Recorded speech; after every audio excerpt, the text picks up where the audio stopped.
El año 1884 comenzó en España la construcción de la primera locomotora que se destinó a la línea Barcelona-San Andrés.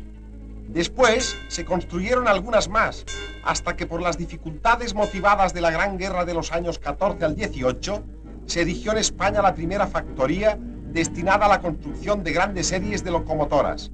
Actualmente, las factorías existentes ocupan más de 10.000 obreros y cubren con exceso las necesidades del país, habiéndose nacionalizado totalmente esta industria. La construcción de un nuevo tipo de locomotora requiere una labor preparatoria que realizan los ingenieros y delineantes, donde se calculan las características y dimensiones de los diversos elementos y se dibujan los 3.000 planos que han de entregarse a talleres. En estas oficinas se fija también con todo detalle el proceso que ha de seguir la construcción de cada pieza, las máquinas que han de elaborarlas y el tiempo que ha de emplearse en cada operación.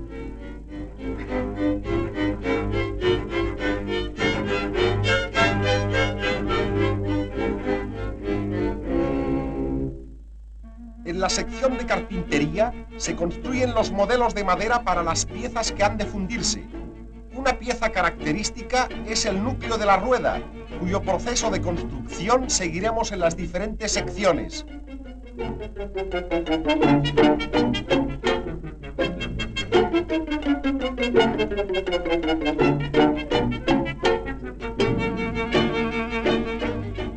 Los modelos se colocan en cajas de hierro y alrededor de ellos se apisona una mezcla especial de arena y arcilla para formar el molde, cuyo hueco reproducirá la forma de la pieza de madera.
Cuando se trata de piezas en serie y de dimensiones reducidas, se preparan los moldes en máquinas de moldear automáticas, donde el esfuerzo del hombre es sustituido por la acción del aire comprimido.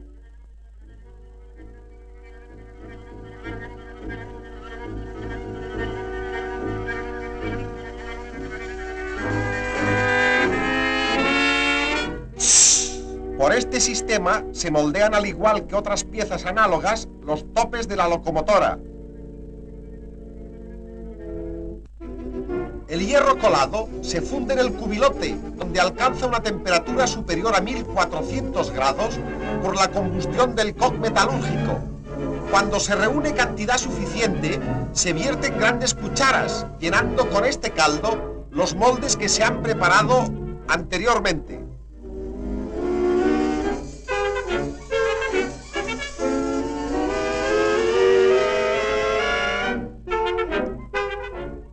El acero se produce en el horno eléctrico, donde la carga constituida por chatarra se funde por el arco que salta entre los electrodos y el material.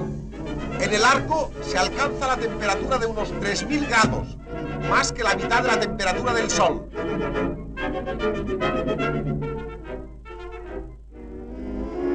El acero contiene pequeñas cantidades de carbono y otros elementos que han de analizarse cuidadosamente durante el proceso de fabricación, para que el acero resultante obtenga la composición química y las características mecánicas deseadas. Con este objeto se saca una muestra del horno, de cuya viruta se pesa 1 gramo en la balanza de precisión.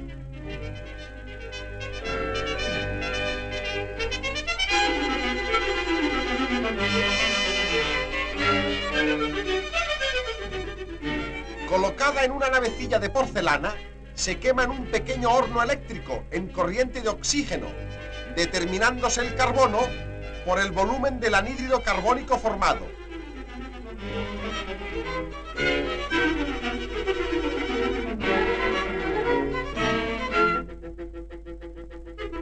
El material de todas las piezas importantes de la locomotora es comprobado minuciosamente en el laboratorio mediante diversos ensayos que se realizan sobre probetas obtenidas de las mismas piezas.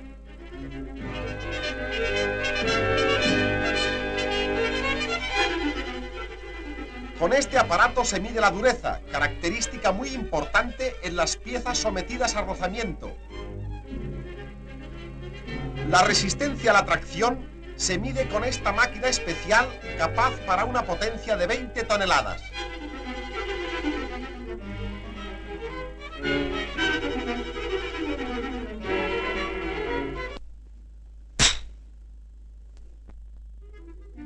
La fragilidad se determina por medio del péndulo, el cual da esta característica según la altura alcanzada en el lado opuesto.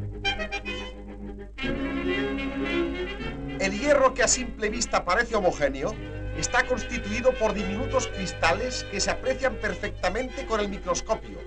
El aparato metalográfico permite ver las estructuras micrográficas a 1000 o más aumentos.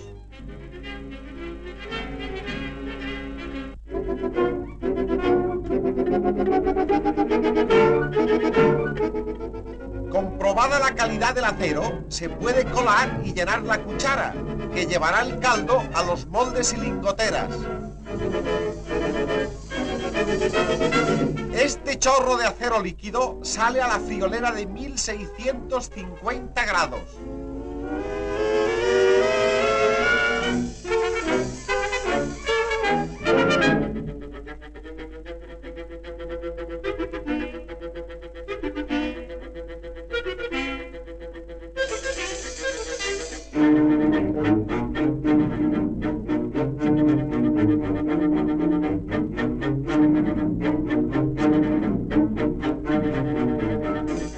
Por la abertura especialmente colocada, se llena el molde de un núcleo de rueda.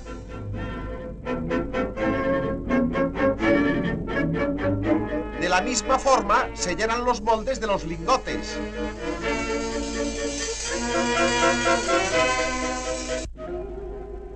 Una vez solidificado el acero, se sacan las lingoteras.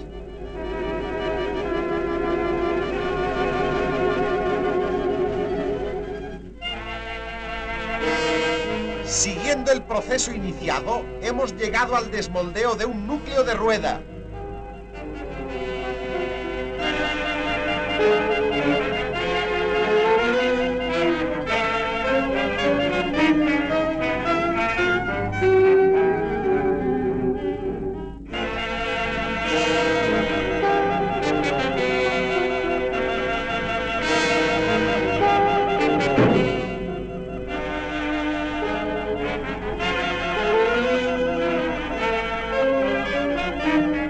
Es preciso limpiarlo de la arena que le queda adherida al fundir.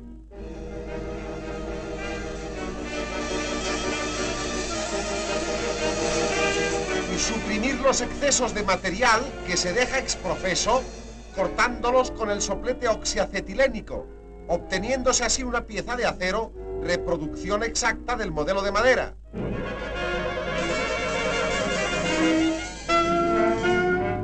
Finalmente, los núcleos han de recocerse en hornos adecuados para que el material pierda las tensiones interiores que se producen fatalmente durante el enfriamiento del acero.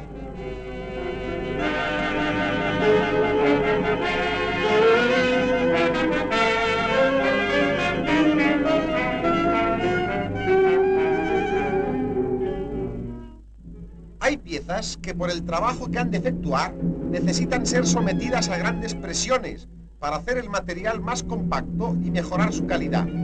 Una pieza típica de este género es la biela, que ha de transmitir todo el esfuerzo del cilindro de vapor a los rodajes.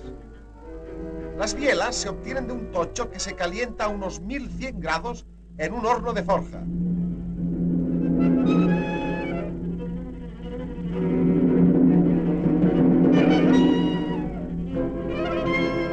Se estiran luego en una prensa hidráulica de 500 toneladas.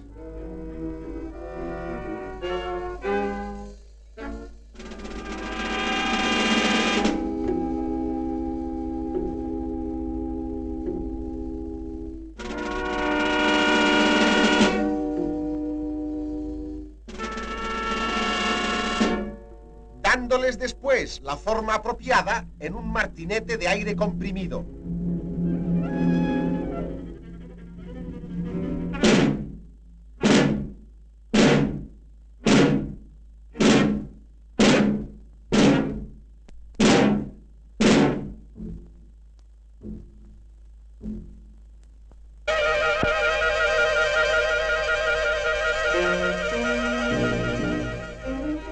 La caja de fuego está constituida por placas de formas especiales que se obtienen calentando la chapa en grandes hornos a la temperatura del rojo.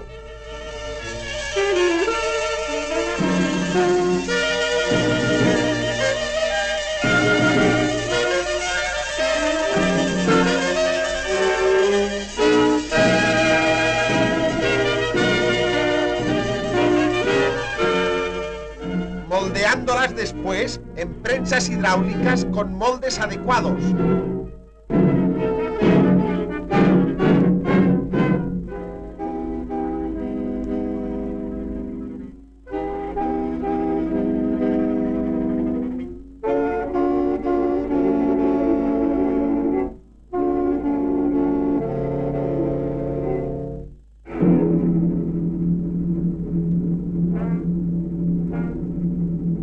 Las planchas del cuerpo de la caldera se curvan en grandes cilindros que forman las virolas.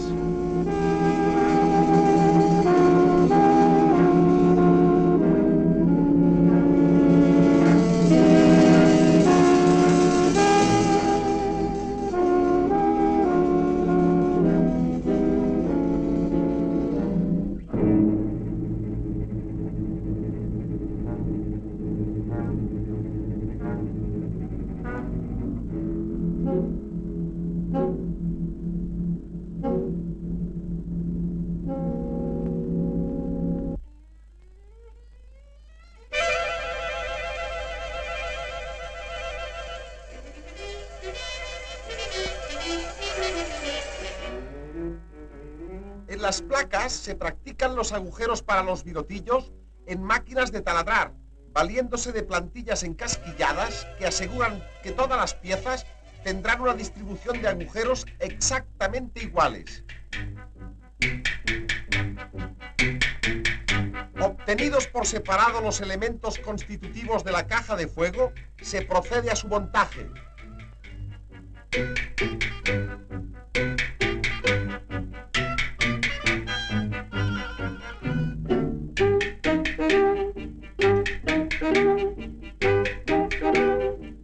Las diferentes virolas se montan unas a continuación de otra, uniéndose por medio de remaches.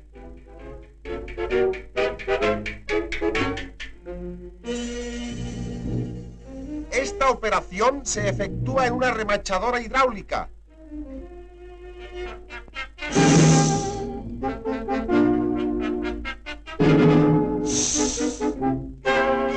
Las cabezas de los remaches de unión se calafatean para que las juntas queden completamente estancas.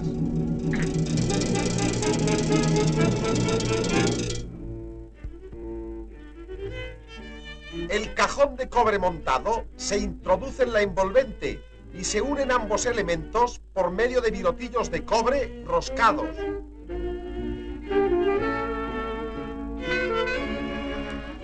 Los virotillos se construyen en tornos revólver, que reciben la barra de cobre y dejan el virotillo terminado.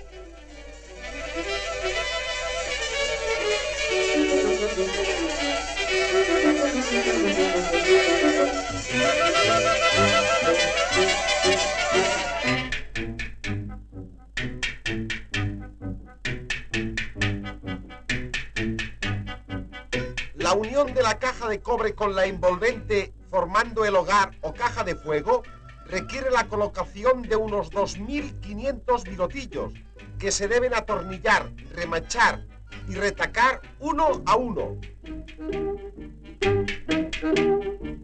Terminado el montaje de la caldera, debe comprobarse su estanqueidad, para lo cual es sometida a una prueba hidráulica a la presión de 20 atmósferas.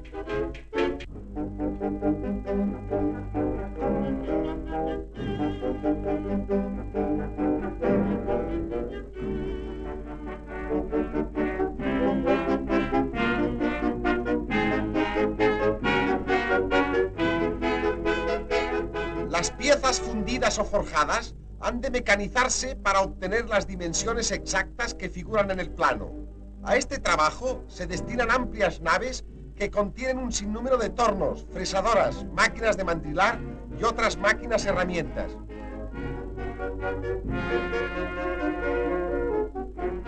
Este número considerable de máquinas útiles son indispensables para la fabricación de locomotoras en serie. Las bielas que han salido de forja se contornean con el soplete semiautomático, pues siguen las líneas de un dibujo para quitar el exceso de material antes de empezar el mecanizado. Este se lleva a cabo en una serie de las fresadoras destinadas a las diversas operaciones que comprende el acabado de estas piezas.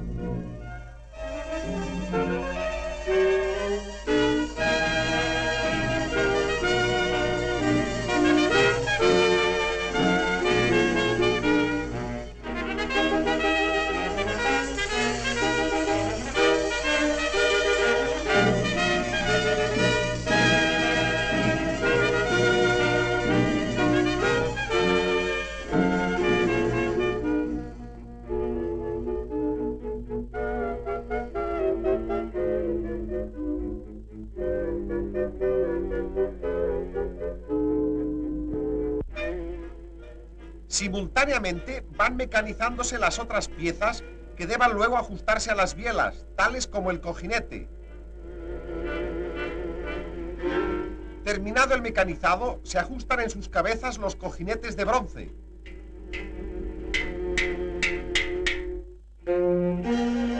Los rodajes se componen de los ejes, los núcleos y las llantas, que se tornean separadamente en tornos apropiados.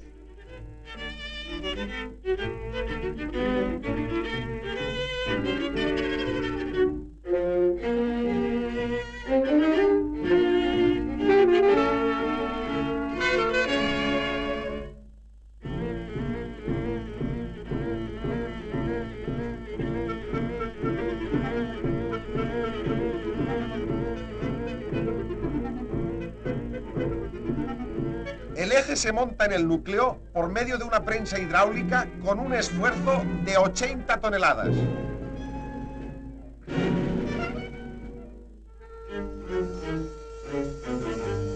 La llanta se calienta en un horno circular para que aumente de diámetro y se deja enfriar sobre el núcleo al objeto de que al contraerse quede fuertemente apretada.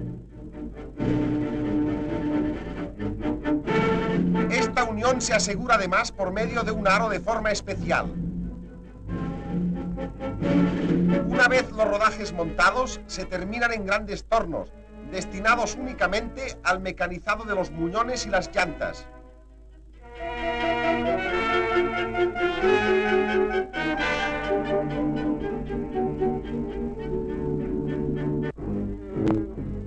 La máquina de vapor se compone del cilindro y el pistón. El pistón se trabaja en un torno revólver de grandes dimensiones.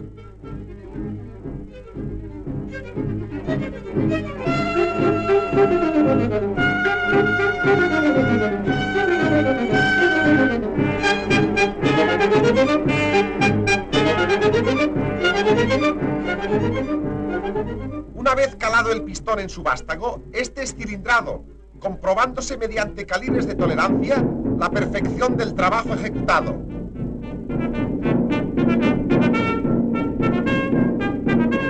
El interior de los cilindros se mecaniza en máquinas de mantrilar.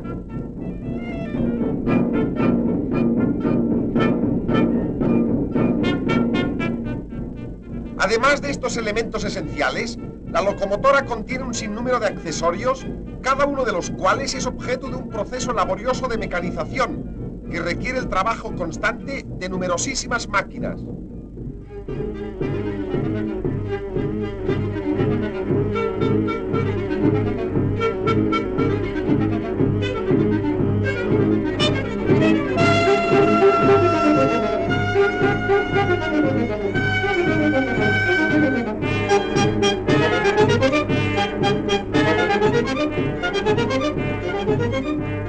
Los bastidores están constituidos por dos planchas de 30 milímetros de espesor que se agujerean en serie, utilizándose máquinas de taladrar múltiples con cuyos taladros se perfila el contorno.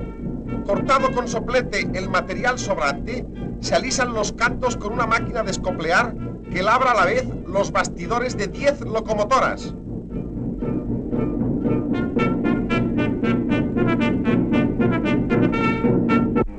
En esta nave se montan las locomotoras.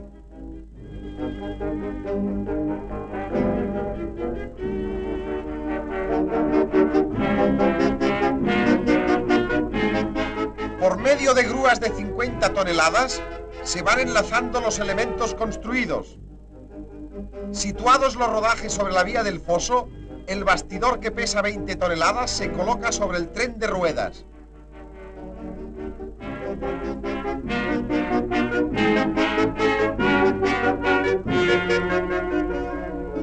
De la misma forma, colocamos la caldera sobre el bastidor.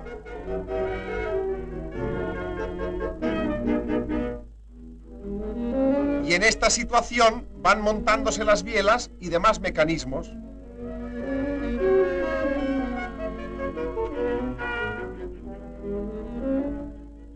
Listo el montaje, se colocan los recalentadores, encargados de conducir el vapor por el interior de los tubos de humo.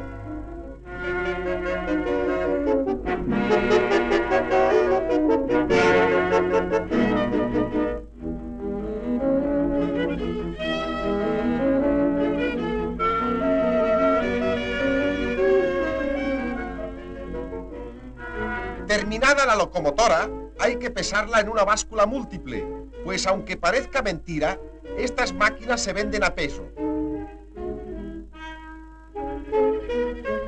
Este magnífico ejemplar pesa en orden de marcha la friolera de 156.000 kilos. Solo falta hacer fuego, dar presión a la caldera, regular las válvulas de escape.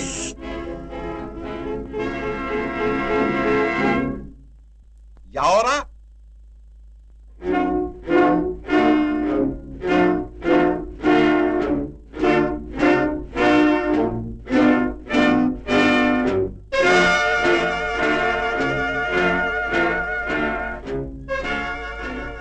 transportar por medio del carro transbordador la máquina a la vía del apartadero de la factoría, para que pueda salir por sus propios medios a la vía general y pasar a los depósitos de las compañías de ferrocarriles, donde la destinarán al servicio de trenes.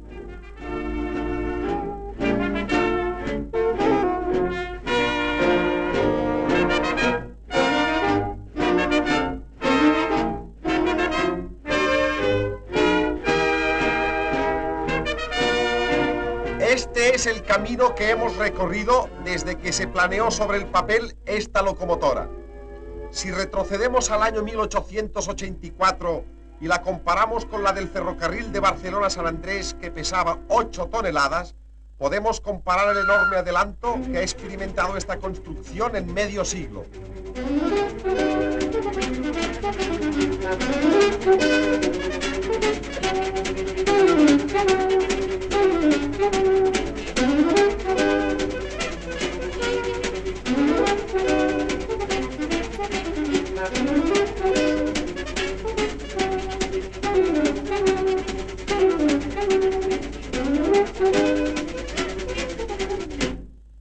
Esta locomotora de larga chimenea, que conserva todavía la red nacional de ferrocarriles, es la primera que circuló por la línea de Barcelona-Mataró, primer ferrocarril que hubo en España.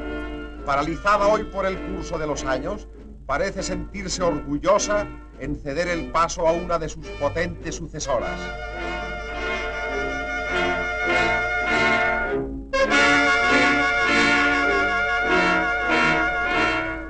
Ahora, ya en manos de la compañía que va a utilizar sus servicios, a trabajar, a llevar por todas las líneas del país la alegría del esfuerzo de millares de obreros españoles que oscura pero tenazmente aportan su labor al engrandecimiento de España.